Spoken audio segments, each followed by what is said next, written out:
Assalamualaikum warahmatullahi wabarakatuh. Halo anak-anak hebat, bagaimana kabar kalian hari ini?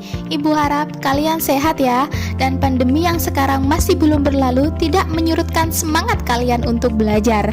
Nah, untuk Al-Islam kelas 3 kali ini kita akan belajar tentang surah Al-Adiyat dan sikap giat bekerja.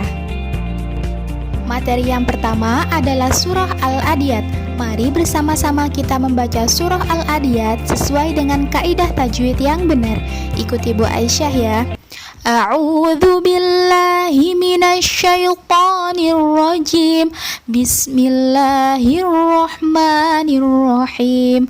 Wal 'adiyati dhabha, fal muriyati qadha, fal mughirati subha, فأثرن به نقعا فوسطن به جمعا إن الإنسان لربه لكنود وإنه على ذلك لشهيد وإنه لحب بالخير لشديد أفلا يعلم إذا بعثر ما في القبور وحصل ما في الصدور إن ربهم بهم يومئذ لخبير. Artinya, demi kuda perang yang berlari kencang dengan terengah-engah, dan kuda yang mencetuskan api dengan pukulan atau kuku kakinya, dan kuda yang menyerang dengan tiba-tiba di waktu pagi. Maka ia menerbangkan debu dan menyerbu ke tengah-tengah kumpulan musuh. Sesungguhnya manusia itu sangat ingkar, tidak berterima kasih kepada Tuhannya, dan sesungguhnya manusia itu menyaksikan sendiri keingkarannya, dan sesungguhnya dia sangat bakhil karena cintanya kepada harta. Maka apakah dia tidak mengetahui apabila dibangkitkan apa yang ada di dalam kubur dan dilahirkan apa yang ada di dalam dada? Sesungguhnya Tuhan mereka pada hari itu Maha mengetahui keadaan mereka. Al-Adiyat artinya kuda perang yang berlari kencang. Surah Al-Adiyat terdiri dari 11 ayat dan menempati urutan ke-100 di dalam mushaf Al-Quran. Al-Adiyat termasuk golongan surah Makkiyah, dan surah Al-Adiyat diturunkan setelah surah Al-Asr. Adapun isi pokok atau pesan pokok yang terdapat dalam surah Al-Adiyat yaitu tentang ancaman Allah Subhanahu wa Ta'ala kepada manusia yang ingkar dan yang sangat mencintai harta bendanya, bahwa mereka akan mendapat balasan yang setimpal dikala mereka dibangkitkan dari kubur. Materi yang selanjutnya adalah tentang sikap giat bekerja. Islam mengajarkan kepada kita untuk selalu giat bekerja dan bersungguh-sungguh. Islam tidak mengajarkan kita untuk hidup bermalas-malasan dan menganggur. Allah tidak mencintai hambanya yang hanya beribadah saja tanpa giat bekerja. Allah sangat membenci hambanya yang hanya bergantung dari belas kasihan orang lain.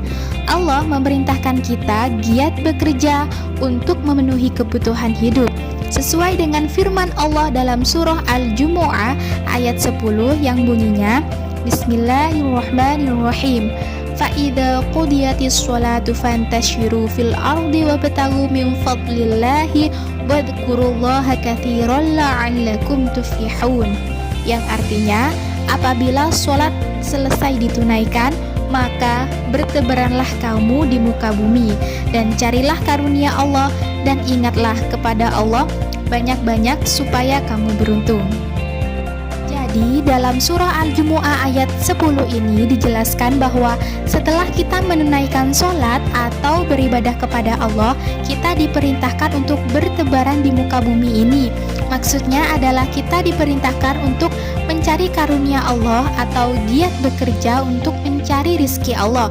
Jangan sampai kita hanya berpangku tangan dan mengharap belas kasihan dari orang lain. Kalian tahu tidak apa artinya giat bekerja? Ya, giat bekerja artinya melakukan sesuatu dengan sungguh-sungguh. Orang yang suka giat bekerja akan selalu mencurahkan tenaga dan pikirannya untuk menyelesaikan suatu pekerjaan. Lawan dari sikap giat bekerja adalah bermalas-malasan. Artinya, tidak mau bersungguh-sungguh dalam melakukan atau mengerjakan sesuatu. Orang yang giat bekerja akan memperoleh kesuksesan, tetapi banyak orang yang lupa bahwasanya kesuksesannya itu adalah karunia Allah. Dia merasa bahwa kesuksesannya adalah hasil jeripayahnya sendiri. Akibatnya, dia menjadi sombong dan lupa diri. Oleh karena itu, giat bekerja harus dilandasi dengan dua hal. Yang pertama yaitu iman yang kuat. Iman yang kuat akan membuat kita selalu ingat amal usaha yang kita lakukan datangnya dari Allah Subhanahu wa taala. Dan yang kedua adalah niat yang benar. Segala sesuatu harus diniatkan untuk beribadah kepada Allah. Termasuk pekerjaan yang kita lakukan harus diniati untuk beribadah dan mencari ridho Allah Subhanahu wa taala. Dalam hadis Rasulullah SAW bersabda, "Innamal a'malu binniyat." Sesungguhnya perbuatan itu tergantung pada niatnya. Hadis riwayat Bukhari dan Muslim. Belajar dengan sungguh-sungguh termasuk melaksanakan sikap giat bekerja. Dalam janji pelajar Muhammadiyah nomor 4 berbunyi, bekerja keras, mandiri, dan berprestasi. Artinya, pelajar Muhammadiyah harus bisa melatih diri untuk giat bekerja guna untuk mencapai cita-cita. Nah, kalian sebagai pelajar Muhammadiyah tentunya harus bisa mengamalkan janji pelajar Muhammadiyah yang nomor 4 tersebut. Ayo, kita harus giat bekerja, mandiri, dan berprestasi. Sekian pembelajaran Al-Islam hari ini. Terima kasih karena telah menyimak materi pembelajaran dengan semangat, dan semoga apa yang Ibu sampaikan bisa bermanfaat dan bisa kalian praktekkan dalam kehidupan sehari-hari. Akhiron, wassalamualaikum warahmatullahi wabarakatuh.